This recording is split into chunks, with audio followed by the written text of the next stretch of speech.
বাংলাদেশের হিন্দুদের একত্রিত করে সে দেশেই আলাদা বঙ্গভূমি রাষ্ট্র করার দাবিতে আন্দোলনে নেমেছে বঙ্গসেনা। শুক্রবার এই দাবিতে রাজগঞ্জের গজলডোবা এলাকার টাকিমারিতে বিক্ষোভ সভার আয়োজন করা হয়। আজকের এই বিক্ষোভ বা প্রতিবাদ সভায় বঙ্গসেনার প্রচুর সদস্য ও সমর্থক উপস্থিত ছিলেন। বঙ্গসেনার মুখপাত্র বিমল মাঝি বলেন, ৭৮ বছর ধরে বাংলাদেশের সংখ্যালঘু হিন্দুদের ওপর নির্যাতন চলছে। সেই নির্যাতনের ভয়াবহ রূপ দেখা গিয়েছে চলতি ২০২৪ সালে। সেদেশে হিন্দুদের ওপর চরম নির্যাতন চালানো হয়েছে এবং এখনও তা থামেনি। ওই ঘটনার প্রতিবাদে বিক্ষোভ সভার আয়োজন করা হয়। বঙ্গসেনার মূল দাবি, বাংলাদেশের হিন্দুদের একত্রিত করে যশোহর, খুলনা, ফরিদপুর, কুষ্টিয়া, বরিশাল ও পটুয়াখালী এই ৬টি জেলাকে নিয়ে আলাদা স্বাধীন বঙ্গভূমি রাষ্ট্র গড়তে হবে। তবেই সে দেশের হিন্দুরা স্বাধীন এবং সুষ্ঠুভাবে জীবনযাপন করতে পারবে। বিমল মাঝি আরও বলেন, বাংলাদেশে হিন্দুদের ওপরে অত্যাচারের প্রতিবাদে বিশ্বের যারা কণ্ঠ মিলিয়েছেন তাদের সঙ্গে কণ্ঠ মিলিয়ে বলতে চাই, আমরা আর পরাধীন থাকতে চাই না। বঙ্গভূমি রাষ্ট্র করে আমরা আমাদের অধিকার কায়েম করতে চাই।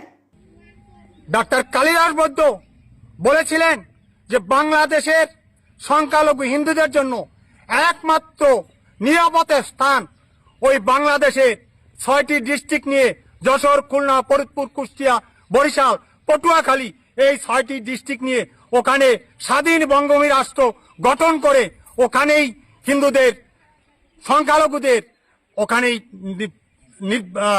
মানে প্রতিষ্ঠিত করতে হবে। তবেই হিন্দুরা ওখানে একেবারে সুষ্ঠু এবং স্বাভাবিকভাবে তারা জীবনযাপন করতে পারবে। তা আজকে দিকে দিকে সেই সুর ধ্বনিত হচ্ছে। তাই আমরা সেই ধ্বনিকে আমরা আহ্বান জানিয়ে আজকে এই উত্তরবঙ্গে শঙ্কর দা, সুরেশ দা, সুনীল ঠাকুর, এই নীলু, গিরিশ দা, দক্ষিণবঙ্গ থেকে আমরা এখানে সমবেত হয়ে আজকে আমরা জানিয়ে দিতে চাই, বিশ্বের যারা যেখানে যেখানে এই হিন্দু নির্যাতনের প্রতিবাদে যারা কণ্ঠ মিলিয়েছেন তাদের সেই কণ্ঠে কণ্ঠ মিলিয়ে আমরাও জানিয়ে দিতে চাই, আমরা আর পরাধীন থাকতে চাই না। আমরা ওখানে স্বাধীন বঙ্গভূমি রাষ্ট্র তৈরি করে আমরা আমাদের অধিকার আমরা কায়েম করব। জলকে জলকে বুকের তাজা রক্ত ঢেলে আমরা স্বাধীন বঙ্গভূমি রাষ্ট্র কায়েম করে ওখানে সংখ্যালঘু হিন্দুদের জন্য স্বাধীন বঙ্গভূমি রাষ্ট্র আমরা কায়েম করব।